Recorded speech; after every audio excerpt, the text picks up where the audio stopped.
Lá está, as construções sociais não são uma coisa inferior, desde logo que era o que eu dizia. Não há, na questão da nova direita, que eu por acaso ando de volta desse livro, ele diz mesmo isso, a biologia, a cultura segue a biologia. Depois há outra questão, nas sociedades que mais se esforçaram por projetos igualitários forçados, que são objetivamente forçados, os resultados eram os mesmos.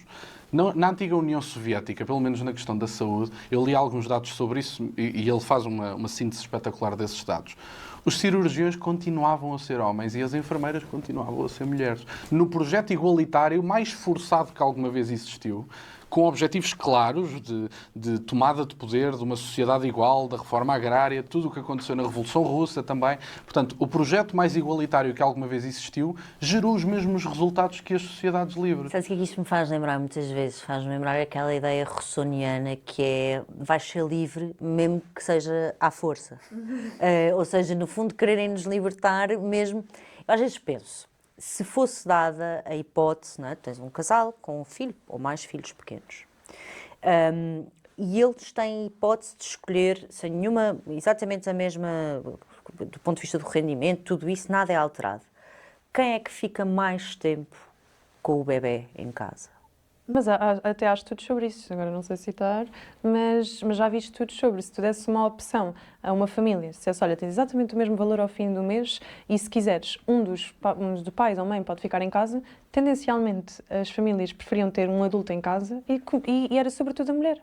Portanto, se realmente tivessem essa possibilidade, ficavam sem este sentimento de estereótipo. Então, se as pessoas não têm esse sentimento, porque é que nós lhes incutimos este sentimento? Às tantas, estavas a falar sobre esta perseguição aos homens, vamos dizer assim, e eu lembrava-me de uma frase que quer dizer, o Chega, a direita, movimentos anti-imigração, por exemplo, são apontados por generalizar e, de acordo com as falhas de um ou dois indivíduos, dizer aquele grupo é assim. Então, mas não é isto que nós fazemos ao homem, quando dizemos que ele tem que desconstruir a sua masculinidade? Por outro lado, há uma série de autoras até pós-feministas, agora há um novo movimento que surge, como a Louise Perry, a autora do The Case Against Sexual Revolution, que foste tu que me recomendaste, precisamente, que demonstrava com dados práticos que quanto menos masculinidade, porque isto está a gerar menos masculinidade, mais infelizes são as mulheres. No fim, tornou-se cada vez mais fácil para um homem não assumir a responsabilidade de se engravida uma mulher, não ter qualquer preocupação de pagar uma pensão de alimentos, porque isto é o que as pessoas querem saber no dia-a-dia. Uma mulher que se divorciou, tem 2 filhos ao encargo, ela quer saber se o seu marido vai ou não pagar a pensão de alimentos. Quanto a nós, devia de ser obrigatório o pai não só estar presente, se não for agressivo, abusivo, como providenciar meios de sustento para os filhos. Mas depois, se repararem, há toda uma ausência de respostas de quem, em certa medida, também suscitou estes problemas.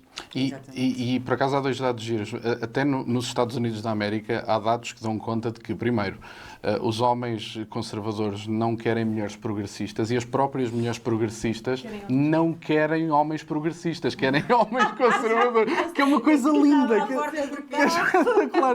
Por favor. Porque a maior parte dos homens progressistas percepcionam-se como mulheres, portanto também matematicamente fica impossível. Não, e antes de deixar de dizer o que ias dizer, dar só uma nota da lógica marxista do funcionamento. Portanto, há uma ideia que é óbvia e que é bastante comum em Marx, que é a alienação do trabalho capitalista. Portanto, a alienação do trabalho capitalista é uma coisa curiosa, porque os marxistas do dia de hoje apelidam como alienadas as mulheres que escolhem ficar em casa.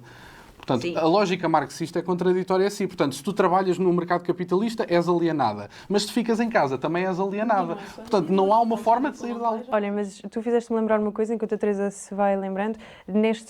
Fui procurar artigos sobre porque é que homens votam mais à direita, mulheres mais à esquerda, supostamente, e às tantas via como uma das reivindicações que partidos de direita, por exemplo, tendem a propor mais incentivos fiscais para mulheres e famílias, portanto, mulheres que tenham vínculos como um casamento, mesmo que seja civil, e que isso é uma forma de discriminação. E há uma ideia que também vai sendo poucas vezes falada, que já vi discutida, quer pela deputada Ana Campanholo, com quem já trabalhei várias vezes, mas também pelo Ryan Anderson no livro O que é o Casamento, em que explica que se o Estado tem benefícios fiscais para as famílias, ou se até se preocupou com a denominação de casamento civil para homem e mulher, nunca foi só necessariamente em função daquilo que uma parelha consegue fazer em termos de bens. O problema do Estado não é como é que eu e tu, se nos casarmos, vamos fazer em relação a estas coisas que nós temos.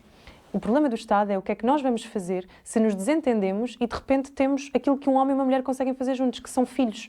Porque se eu e tu não tivermos capacidade de cuidar deles, a verdade é que o Estado vai ter que cumprir esse papel. E há um conjunto de indicadores, neste livro que citei, que já está um pouco desatualizado, é dos anos 90, se não estou em erro, mas que mostram que famílias fortes geram mesmo sociedades fortes. Portanto, normalmente uma família tradicional, como dizem, em que os dois sejam presentes, a única, claro, em que haja, de facto, um padrão de normalidade, se me permitem usar esta palavra que teve quase que ser banida do espaço público. É um sítio simpático para se crescer.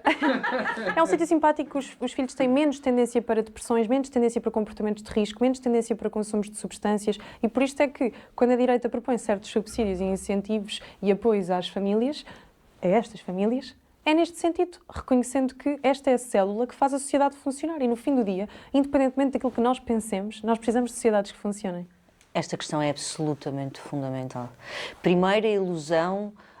Primeiro, uma ideia tremenda que eu acho que tem muito a ver com o egoísmo, do hiperliberalismo, de uma sociedade atomizada, que é a ideia de que nós, enquanto defendemos o direito ao aborto, e em alguns casos, nos Estados Unidos, por exemplo, até o chamado partial birth abortion, Já é infanticídio. que já é borderline infanticídio, mas se vocês repararem, ao mesmo tempo criou-se aquela ideia de as pessoas têm direito a filhos. E, portanto, têm direito a recorrer a tudo para terem filhos. Ou seja, nós deixámos de nos centrar naquilo que, de facto, deve ser que é a própria criança, não é? O superior interesse. Exatamente. Portanto, se por via das circunstâncias eu sou responsável por uma criança que virá a esse mundo, eu tenho que ser mesmo responsável. E depois eu não posso, porque eu assim o desejo, fabricar uma criança sem garantir que ela tem aquilo a que tem direito, que no fundo há aqui a questão da complementariedade, que é uma questão fundamental. E não é preciso, há estudos, muitos estudos, por exemplo, há estudos nos Estados Unidos que indicam a probabilidade de rapazes que crescem num lar de single mom, não é? Só com a mãe, de encarceramento é muito maior, de terminar a universidade é muito menor, etc. Se bem que hoje em dia já acho que terminar a universidade nos Estados Unidos não sei se é necessariamente uma coisa boa, mas adiante.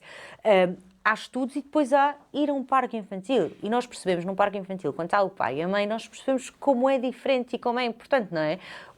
A importância de ter um pai presente para as raparigas é absolutamente fundamental, a confiança numa figura masculina, tudo isso. Muitas vezes isso não é possível. Muitas vezes isso não, quer dizer, nós não temos que nos martirizar quando isso não acontece, não é possível. Agora, a ideia de que nós o capricho, eu quero ter filhos e, portanto, eu vou encomendar filhos e sem ter, pelo menos, a intenção de lhes dar isso, que é uma base tão importante. E a desigualdade entre quem tem isso à partida e quem não tem isso à partida, que é uma desigualdade sobre a qual nós nunca pensamos. Como também não pensamos na desigualdade das crianças in útero, não é? Da diferença daquela que é desejada, que tem o quartinho, e tem o nome, e tem o chá de bebê, e tem a ecografia, e tem isto, e aquela que não é desejada.